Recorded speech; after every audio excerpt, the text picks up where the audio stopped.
Olá pessoas, eu sou Natasha, este é o Redemoinhando e hoje nós vamos conversar sobre o maravilhoso Terra Sonâmbula do Mia Couto.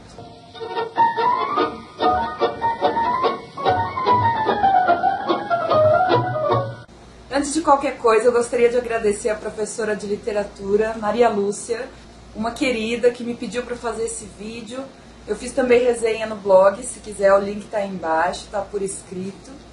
Ela divulgou o canal ou o blog, não sei direito, em sala de aula para os alunos, e eles vão prestar agora a Unicamp. E um dos livros obrigatórios para a Unicamp, eu dei sorte, eu tinha comprado naquele mesmo mês que ela pediu, foi mês passado, eu acho, né, setembro, que é o Terra Sonâmbula. Aliás, fiquei muito feliz quando vi esse livro na lista dos obrigatórios. Legal ter um autor contemporâneo também. Então, antes de tudo, como esse livro é para o vestibular, para uma prova, acreditem muito mais no que a professora de literatura te falar do que em mim, tá? Aqui eu vou passar para vocês algumas impressões de leitura que eu tive. Então vamos lá. O Mia Couto é um autor moçambicano, então ele escreve em língua portuguesa. Moçambique foi um país colonizado pelos portugueses, mas é de uma colonização muito mais recente do que o Brasil. O Brasil foi colonizado nos séculos XVI, XVII e XVIII. Vamos ficar independentes no século XIX, 1822. Moçambique foi colonizada muito mais recentemente no contexto do imperialismo europeu, do neocolonialismo, então já é século XIX. Para vocês terem uma ideia, Moçambique só ficou independente de Portugal na década de 1970. Na verdade, passou por uma guerra bem longa de independência, durou 10 anos, de 1964 até 1974. E em 75, se eu não me engano, a sua independência foi reconhecida. Calma que tudo isso que eu estou falando vai ser importante para o livro. Quando Moçambique se tornou independente, logo depois já começou uma guerra civil, ou seja, uma guerra dentro do próprio país para ver quem ficaria no poder. Lembrando que internacionalmente nós estamos num contexto de Guerra Fria, em 1975. A guerra civil vai começar em 1977, e dura até 1992, então uma guerra muito, muito longa, ela vai durar 15, 16 anos. E essas duas guerras juntas tiveram mais de 1 milhão de mortos, foram guerras extremamente sangrentas e cruéis. Essa guerra civil vai opor basicamente um governo de inspiração marxista, lá em Moçambique, que a gente chama de Frelimo, Frente de Libertação de Moçambique, e do outro lado um grupo de oposição chamado Renamo, Resistência Nacional de Moçambique. Qual o motivo dessa guerra? Entrar no poder e protestar contra algumas situações que estavam acontecendo no governo. Por exemplo, recessão econômica e social, totalitarismo marxista, uma ditadura, corrupção política, pobreza, desigualdade e insucesso no planejamento central. Todas essas coisas estão envolvidas no livro do Mia Couto, que se passa justamente durante a Guerra Civil de Moçambique. Então, a gente sabe que o período do livro é mais ou menos entre 1977 e 1992. Aliás, o livro foi publicado primeiro em 1992. Porém, o livro é uma história de ficção que não se pretende a história da guerra. A guerra seria o contexto em que acontece a narrativa. Nós começamos conhecendo dois personagens, um velho e um jovem, bem jovem, entre criança e adolescente. Na verdade, a gente não sabe direito a idade de nenhum dos dois, mas pelos adjetivos a gente consegue deduzir mais ou menos, né, a idade, ou pelo menos a faixa etária deles. O personagem mais novo chama-se Muidinga. Ele é um menino que teve uma doença quando era bebê, foi dado como morto, ia ser enterrado, até que o velho, que é o segundo personagem, chamado Tuahir, salva esse menino, vê que ele está vivo, fala, não, eu vou cuidar dele e tal. Então eles são uma família, o Muidinga é o miúdo e o velho Tuahir que salvou o menino. Os dois viviam num campo de refugiados, estamos na Guerra Civil. E na verdade o início do livro eles estão fugindo desse campo de refugiados e se encontram numa estrada bastante deserta. Eu quero ler para vocês a descrição dessa estrada, que é muito vívida. Então, ó, é bem o comecinho do livro. Primeiro capítulo, A Estrada Morta. Naquele lugar, a guerra tinha morto a estrada. Pelos caminhos, só as hienas se arrastavam, focinhando entre cinzas e poeiras. A paisagem se mestiçara de tristezas nunca vistas, em cores que se pegavam à boca. Eram cores sujas, tão sujas que tinham perdido toda a leveza, esquecidas da ousadia de levantar asas pelo azul. Aqui o céu se tornara impossível, e os viventes se acostumaram ao chão, em resignada aprendizagem da morte. A estrada que agora se abre a nossos olhos não se entrecruza com outra nenhuma. Está mais deitada que os séculos, suportando sozinha toda a distância. Pelas bermas apodrecem carros incendiados, restos de pilhagens. Na savana em volta, apenas os embondeiros contemplam o mundo a desflorir. Então é uma paisagem muito desoladora essa estrada. O velho e o menino estão andando pela estrada e encontram um machimbombo, que é um ônibus, todo queimado, com vários corpos dentro, carbonizados também, então foram vítimas de algum atentado. E eles resolvem que ali é um bom abrigo. Só que o menino não consegue dormir com aquele monte de corpo perto dele. Então ele pede para o velho para ajudar ele a enterrarem esses corpos antes de poderem descansar. Quando eles vão procurar um lugar para enterrar os corpos, eles encontram um outro corpo, só que dessa vez não está carbonizado. É um corpo que está deitado de frente, caído de bruços, assim, que levou um tiro. Trata-se de um homem que eles não sabem quem é, e tem uma mala do lado. Eles abrem a mala para ver, a mala tem alguma comida, não está nada estragado. Aliás, o corpo não está fedendo ainda, então eles sabem que o tiro foi recente. E lá dentro eles encontram também vários cadernos escritos, cheios de história, enfim. E o velho quer usar esses cadernos para fazer uma fogueira e se aquecer, usar o papel como combustível. O menino não deixa, ele fica meio que fascinado por aqueles papéis. E durante a noite, quando ele não consegue dormir, o Muidinga, o menino, ele começa a ler. E aí que ele percebe que ele sabe ler, porque aconteceu alguma coisa na vida dele que ele ficou sem memória da sua vida pregressa, do seu passado mais distante. Ele não lembra de muita coisa, ele não lembra dos pais dele, ele não lembra da escola, ele não lembra de ter aprendido a escrever e a ler. E ele sabe essas coisas, que só são despertadas na hora que ele tenta ler mesmo. Então, na verdade, o livro vai se passar em dois núcleos. O primeiro é o núcleo do velho e do menino. E o segundo são os cadernos. Os cadernos vão narrar a vida de um cara chamado Kinzu, que narra acontecimentos da sua vida. Ele é um cara que morava num vilarejo em Moçambique. A guerra estava já acontecendo, a guerra civil. E tem uma família bem esquisita, assim, sem muito carinho e tal. E ele resolve sair da sua vila, depois de uma série de perdas que ele sofre, o pai, o irmão, o amigo, o professor.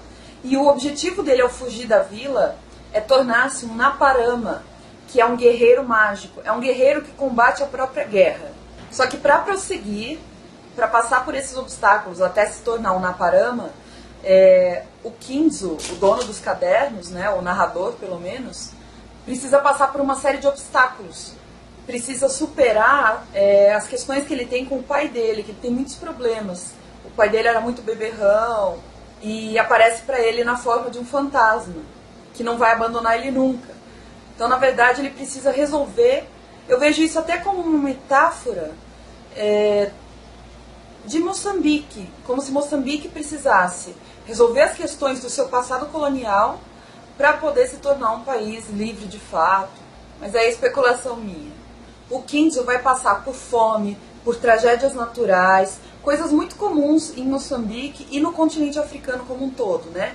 Então, fome, desastres naturais como tempestade, naufrágio, e vai ter que enfrentar uma burocracia muito forte, que era característica do governo que estava sendo criticado naquela época. Então esses três personagens são os principais, cada qual no seu núcleo. Os demais personagens acabam sendo mais efêmeros, ou seja, eles aparecem e em dado momento eles desaparecem, ou morrem, ou vão embora, ou são deixados para trás. Só que esses personagens efêmeros sempre reaparecem, ou em forma de lembrança, de sonho, de memória, de fantasma. Então eles ajudam os três personagens nas suas respectivas jornadas. Queria ler um trechinho sobre a guerra para vocês terem noção de quanto isso afetava Moçambique. Uma das personagens, chamada Farida, que faz parte dos cadernos do Kinzo, pergunta para ele assim: essa guerra algum dia há de acabar? Acenei que sim, mas meu coração se pequenou, constreitinho. Farida queria conhecer mais, saber o motivo da guerra, a razão daquele desfile de infinitos lutos. Lembrei as palavras de Surendra. Tinha que haver guerra, tinha que haver morte. E tudo era para quê? Para autorizar o roubo. Porque hoje nenhuma riqueza podia nascer do trabalho. Só o saque dava acesso às propriedades. Era preciso haver morte para que as leis fossem esquecidas. Agora que a desordem era total, tudo estava autorizado. Os culpados seriam sempre os outros. Pode acabar no país, Kinzo, mas para nós, dentro de nós, essa guerra nunca vai terminar. Uma guerra infinita mesmo, porque praticamente emenda a guerra de independência com a guerra civil. E aí olha a fala do menininho, agora não no caderno, né, no presente. Ele fala assim pro Tuahir, que é o velho: tio, eu me sinto tão pequeno. E o velho responde: é que você está só. Foi o que fez essa guerra. Agora todos estamos sozinhos, mortos e vivos. Agora já não há país. O país só pode se realizar depois que a guerra acabar. Enfim, quais foram as coisas... Esse é o enredo, né? Quais foram as coisas que mais me chamaram a atenção? Claro, a linguagem do Miyakoto, né? Que é muito específica dele. Quem leu sabe que o cara é cheio dos neologismos, ou seja, as palavras que ele mesmo inventa, e a dele geralmente é por... Não lembro como é que é o processo de formação de palavras, mas eu acho que é aglutinação ou justaposição, não lembro direito. É quando junta duas palavras para formar uma só. A Luana Verbe, do canal Abstração Coletiva, tem um drops muito legal explicando o que é neologismo. Vou deixar o link aí embaixo para vocês, tá? E vou ler agora para vocês alguns dos que eu achei mais interessantes. Medonháveis, tremedroso, infinitar, barulhoso, absurdez, arco-iriscando, acrediteísta, maremoinhando, nuventania, embriagordo e administraidor. Dá para saber do que se trata só pelo som da palavra, né? E é claro, como se trata de um país africano, você vai ter muitos africanismos ali junto. Por exemplo, para ônibus, ele usa a palavra machimbombo. Kizumba significa hiena. E no finalzinho dessa edição da Companhia de Bolso, tem um glossário com algumas dessas palavras para a gente entender o que é. Outra coisa que eu gosto muito na linguagem do Miyakoto são as metáforas que ele usa. São imagens muito bonitas que a gente consegue formar na nossa cabeça enquanto lê. Uma delas é essa aqui, ó. Minha mãe saía com a enxada, manhã cedinho, mas não se encaminhava para terra nenhuma. Não passava das micaias que vedavam o quintal. Ficava a olhar o antigamente. Seu corpo emagrecia, sua sombra crescia. Em pouco tempo, aquela sombra se ia tornar do tamanho de toda a terra. Muito bonito. Olha esse outro. Vou-me embora, Kinzo. Aquele anúncio me rasgou. Quando uma pessoa se rasga, você sabe exatamente o que ela está sentindo, né? Outra coisa que me chamou a atenção é a importância da leitura para esses personagens. Sem a leitura a história não aconteceria, né? Porque a gente não teria as duas histórias paralelas, só a do menino e a do velho. E o legal é você ver que eles estão lendo essa história. Através da leitura, o menino abre uma janela, não só da sua imaginação, mas também para um momento do passado, para entender algumas coisas que estavam acontecendo. E o velho embarca nessa viagem através de escutar o que o menino lê para ele. E a escrita, que também é o que possibilitou isso. Os cadernos terem sido escritos é o que permite a gente conhecer a história. Então a escrita e a leitura como os dois lados da mesma moeda, para a gente conhecer mais coisas, para abrir novos mundos. Aliás, uma coisa interessante é que quando o Muidinga começa a ler as histórias, a paisagem em volta da estrada vai mudando também. Então é justamente essa ideia de mudar o mundo, né? Mudar o que acontece. A leitura não como uma coisa passiva, mas como uma coisa ativa. Bom, uma questão bem pontual que é colocada aqui é a questão da migração e da xenofobia, porque tem um personagem que é amigo do Kinzo, que é indiano, ele e a mulher, e eles sofrem muito preconceito ali em Moçambique. Muito preconceito e muita violência também. Uma coisa que eu esqueci de falar da história é que o Kinzo vai receber uma segunda missão. Além de querer se tornar guerreiro que combate a guerra, ele vai adquirir para si uma segunda missão, que é encontrar um menino chamado Gaspar, filho de uma das moças que ele convive, que é a Farida. E a última coisa que eu quero dizer é a questão do sonho. O sonho é uma figura muito, muito, muito presente no livro. Aliás, o sono está presente até no título, né? Terra sonâmbula. Ou seja, uma terra que está um pouco dormindo, um pouco acordada. Na verdade, você não consegue distinguir muito bem a realidade do sonho. E esse aspecto me incomodou muito durante a leitura. Me deixou um pouco perturbada. Eu li em uns 3 dias esse livro e em um deles eu fiquei muito, muito imersa na leitura. Então eu li muita coisa e eu não sei, eu acho que eu fiquei um pouco impressionada com essa questão do sonho, os personagens serem... O Miyakoto tem uma característica do realismo mágico bastante forte. Ou seja, as coisas são reais, mas ao mesmo tempo elas são mágicas. Vou deixar mais um drops que a Lu fez aí na descrição para vocês verem. Ela explica o que é realismo mágico, que na verdade a gente usa mais para falar de autores latino-americanos, né? Mas o Miyakoto se encaixa, eu acho, na minha opinião, perfeitamente no conceito de realismo mágico. E, gente, não só a atmosfera que ele traz é de sonho, por exemplo, os personagens são loucos, todos eles têm um elemento de loucura neles. Um pouco Alice no País das Maravilhas, sabe? Os ambientes são mutáveis.